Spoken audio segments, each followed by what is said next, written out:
Next Israel Iran escalation chronicles of a வார்ஃபோல்ட் இது வந்து ரொம்ப ரொம்ப இம்பார்ட்டன்ட் டாபிக். ஏன்னா வந்து ரொம்ப ரொம்ப பிக் இஷ்யூஸாக போயிட்டு இருக்கா. இஸ்ரேல் வந்து அட்டாக் பண்ணதும் ஈரான் வந்து நெய்பர்ஹுட் கண்ட்ரிஸ் வந்து அட்டாக் பண்ணுறதும். ஸோ வந்து இந்த டைம் வந்து ப்ரிலிம்ஸும் சரி மெயின்ஸும் சரி இது வந்து எக்ஸப்ட் பண்ணுற டாபிக். ஸோ ஸ்கிப் பண்ணாமல் முழுசாக பாருங்கள். First, Prince examination 1977 Iranian Revolution, JCPOA 2015 nuclear threat, Strait of Hormuz, Hezbollah, Hamas, non-state actors இது வந்து கேட்கறது வாய்ப்பு இருக்குது. தென் மெயின்ஸ் எடுத்துட்டா GS2ல west Asia geopolitics, proxy warfare, US Iran Israel triangular dynamics, energy security implication for India. அதே மாதிரி GS3 எடுத்துட்டா impact of oil prices, strait of சோக்மாய்ஸ், ஹார்மோஸ் இது வந்து கேட்கறதுக்கு வாய்ப்பு இருக்குது. Iran Israel rivalry historical background எது மாதிரி ஸ்டார்ட் ஆச்சுன்னு பார்க்கலாம். இந்த வார் ஃபர்ஸ்ட் ஆர்ஜின் எப்போன்னா 1979 ஈரானியன் ரிவல்யூஷன் அப்போ தான் ஸ்டார்ட் ஆச்சு. அதுக்கு முன்னாடி 1970 முன்னாடி வந்து ஈரான் வந்து என்னன்னா ஸ்ட்ராட்டஜிக் டைஸ், அதாவது க்ளோஸ் ஃப்ரெண்ட் மாதிரி இருந்தாங்க. ஷா அந்த குரூப் இருப்பாங்கள்ல அவங்க வந்து இது பண்ணாங்க. ஆனால் 1979 வந்து இந்த குரூப் வந்து இது பண்ணதுனால ஒரு ரைவலரியாக மாறிட்டாங்க. போஸ்ட் ரெவல்யூஷன் என்னன்னா ஈரான் வந்து ஆன்டி இஸ்ரேல் ஸ்டாண்ட்ஸ் வந்து எடுத்துட்டாங்க. ஐடியாலஜிக்கல் டைமென்ஷன் எடுத்துக்கலாமா எது மாதிரி இருக்குன்னு பார்த்தா ஈரான் வந்து பாலஸ்தீன் இப்போ வந்து பாலஸ்தீன் இஷ்யூ போயிட்டு இருக்குல்ல. இஸ்ரேல் வந்து நிறைய பேர் வந்து 1 லேக் மேலே வந்து டெட் ஆயிட்டாங்க. இன்டர்னல் கான்ஃப்ளிக்ட் போகுது இருக்குல்ல. அதில் வந்து அந்த பாலஸ்தீன் குரூப் வந்து ஈரான் வந்து சப்போர்ட் பண்ணியிருக்கு. இங்கே ஒரு த்ரெட் மாதிரி ஆச்சா. இதனால வந்து இஸ்ரேல் வந்து என்னன்னா ஈரானை வந்து ஒரு எக்ஸ்டர்னல் த்ரெட்டாக அது வந்து வந்து கன்சிடர் பண்ணுறாங்க. இது மாதிரினா இன்டர்னல் கான்ஃப்ளிக்ட் ஏதாவது வந்துருமோ அது மாதிரி. அதனால் then sectarian and geopolitical rivalry in west Asia, அதாவது மேற்கு ஆசியாவில் மதம் மற்றும் புவியியல் அரசியல் போட்டிகள் கண்டினியூ ஆகியதாக இருக்குது. ப்ராக்ஸி கான்ஃப்ளிக்ட் யார் யார் எது மாதிரி சப்போர்ட் பண்ணுறாங்க, யார் வந்து அகேன்ஸ்டாக இருக்க பார்க்கலாம்.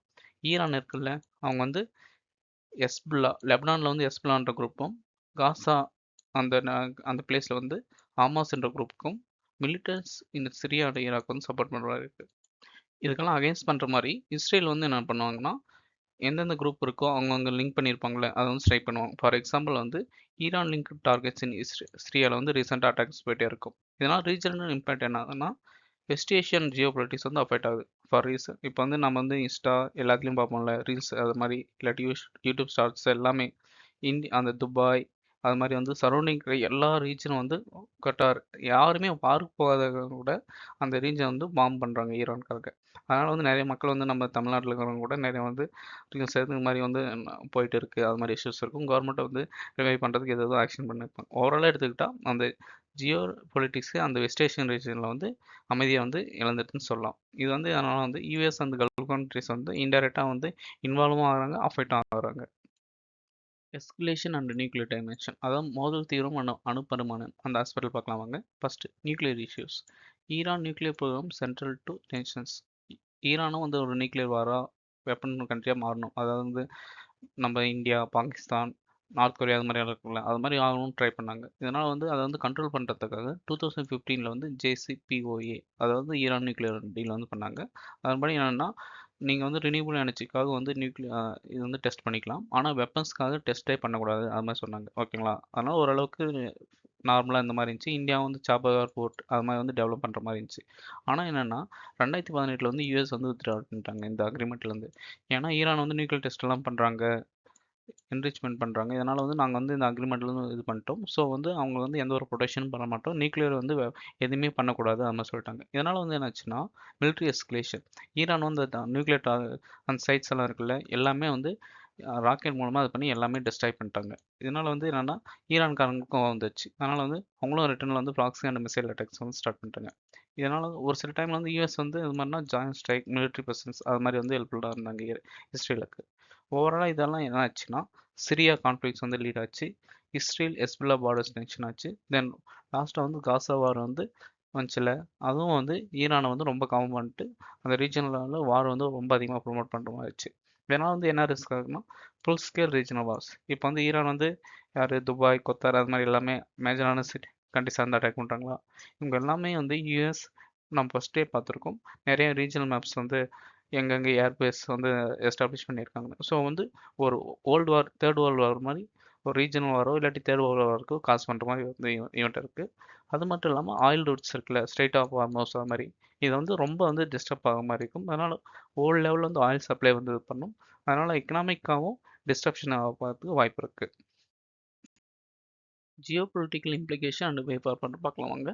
ரீஜனல் கான்ஸ்டியூஷன்ஸ் என்ன இருக்குன்னா 2 குரூப்பா மாட்டாங்க. ஒண்ணு ஈரான் சப்போர்ட், இன்னொன்னு வந்து யுஎஸ் ஹிஸ்டரி பிளாக் அது மாறிடுச்சு. இதனால வந்து கல்ஃப் ஸ்டேட் வந்து பேலன்சிங் த ரிலேஷன்ஸ். ஈரான் கூடயும் ஓரளவுக்கு மெயின்டெயின் பண்றாங்க. ஆனா வந்து மோஸ்ட்டா வந்து யுஎஸ் ஹிஸ்டரியில வந்து டாமினேட் பண்ற மாரி தான் இருக்கு. இதனால வந்து ஓவராலா பார்த்தா இப்போ தெரியும்ல, ஆல்ரெடி டிஸ்கஸ் பண்ணோம். நம்ம யூடியூப்ல நிறைய வீடியோ பார்ப்போம். எவ்வளோ இன்ஸ்டேபிலிட்டி வந்து வெஸ்ட் ஏஷியாவில் இருக்குன்னு. இதனால வந்து குளோபல் லெவலில் என்னென்ன இம்பாக்ட் ஆயிருக்குன்னு பார்க்கலாமா? ஆல்ரெடி டிஸ்கஸ் பண்ணோம். ஆயில் ப்ரைஸ் வாலட்டிலிட்டி இது பண்ணலாம். இதனால வந்து குளோபல் எனர்ஜி செக்யூரிட்டி வந்து த்ரெட் ஆகலாம். குளோபல் சப்ளை செயின்ஸும் ஓவராலாக இம்பேக்ட் வந்தாகும். இந்தியாஸ் கன்சர்ன்ஸ் எடுத்துக்கிட்டா இம்போர்ட்ஸ் இந்தியா வந்து வெஸ்ட் ஏஷியாவில் வந்து எனர்ஜி வந்து அதிகமாக அதான் ஆயில் நேச்சுரல் கேஸ் அது மாதிரி நிறைய இம்போர்ட் பண்ணியிருக்கோம். செகண்ட் இஷ்யூஸ் என்னன்னா டயஸ்போரா. இந்தியா டயஸ்போரா வந்து கிட்டத்தட்ட ஒரு எக்ஸாம்பிள் சொன்ன வச்சுங்களேன், யுஏ இருக்குல்ல, அந்த துபாய் அந்த ரீஜனில் கிட்டத்தட்ட 30%, 100 பேர் இருந்தால் 30 பேர் இந்தியாக்காரங்க தான். அது மாதிரி அந்த ரீஜன்லேயே ஓவரால் டயஸ்போரா வந்து என்லார்ஜஸாக இருக்காங்க. அவங்களாம் இஷ்யூஸ் அவங்க வந்து உயிருக்கும் எக்கனாமி அது மாதிரி எல்லா ஆஸ்பெக்ட்லையும் வந்து பாதிக்க மாதிரி இருக்கும். Then Chabahar port and connectivity interest. Chabahar port வச்சு இந்தியா வந்து ஈரானில் பில்ட் பண்ணிட்டு அது வந்து பாகிஸ்தானை வந்து அவாய்ட் பண்ணலாம், அதுக்காக கிரியேட் பண்ணது தான். அது மூலமாக சென்ட்ரல் ஏஷியாவை வந்து கனெக்ட் பண்ணுற மாதிரி, ரஷ்யாவை கனெக்ட் பண்ணுற மாதிரி இருக்கும். ஸோ அந்த ப்ராஜெக்ட்டும் வந்து அஃபெக்ட் ஆகிற மாதிரி இருக்கும். ஓவரால் வே ஃபார்வர்டுன்னு எடுத்துக்கிட்டால் டிப்ளமேட்டிக் டீஎஸ்கலேஷன், அதாவது தூதரக முறையில் வந்து பதத்தை குறைக்க வேண்டும். நியூக்ளியர் ஃப்ரேம்வொர்க் வந்து அந்த ஏற்கனவே பார்த்தோம்ல 2015 பண்ண அக்ரிமெண்ட்டை வந்து ரீஸ்டார்ட் பண்ணி ப்ராப்பராக இம்ப்ளிமெண்ட் பண்ணணும். மல்டிநேஷனல் என்கேஜ்மெண்ட், அதாவது யுனைடெட் நேஷன் செக்யூரிட்டி கவுன்சில் அது மாதிரி யுனைடெட் நேஷன் எஸ்சிஓ அது மாதிரி வந்து இன்டர்நேஷ்னல் ஆர்கனைசேஷன் இருக்குல்ல, அதெல்லாம் கூட இந்த பீஸ் வந்து ப்ரொமோட் பண்ணுறதுக்கு பண்ணலாம். நம்ம எக்ஸாம் ஃபோக்கஸ் வந்து என்னென்னா JCPOA, proxy warfare, state of Hormuz, west Asian ஜியோ பொலிட்டிக்ஸை பார்த்துக்கணும். இந்த டாபிக்ல வேண்டாம் ப்ரீவியஸ் இயர் கொஸ்டின் பார்க்கலாம். The term Levant often heard in the news roughly correspond to which of the following regions?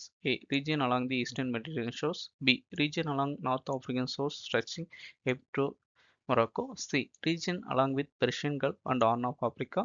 D. The entire coastal areas of Mediterranean Sea. Correct answer என்ன? Option A. Next question. Consider the following countries: Armenia, Azerbaijan, Croatia, Romania, Uzbekistan.